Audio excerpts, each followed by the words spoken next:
எழுத முடியும். அடுத்து will. I will attend the class.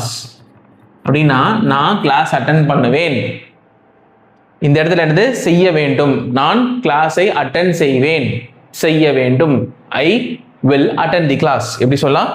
I will attend the class. எப்போ? அது நாளைக்கா இருக்கலாம். ஏன்னா will அப்படின்றது என்ன அப்படின்னு பார்த்தீங்கன்னா, will அப்படின்றது was இனுடைய ஃபியூச்சர் டென்ஸ், எதிர்காலம்.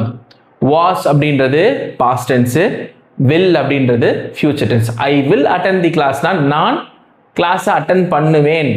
அது எப்போன்றது அது எனக்கு தெரியாதுப்பா. அந்த சென்டென்ஸை பொறுத்து நீங்க நாளைக்கா இருக்கலாம், இல்லை நாளைக்கா இருக்கலாம், எப்போ வேணாலும் இருக்கலாம். அந்த ஒரு வார்த்தை நீங்க தான் போடணும், அது நான் போட மாட்டேன். நான் எது வரைக்கும் போடுவேன்?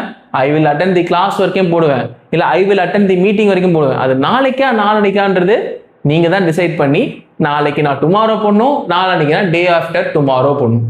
எழுதி வச்சு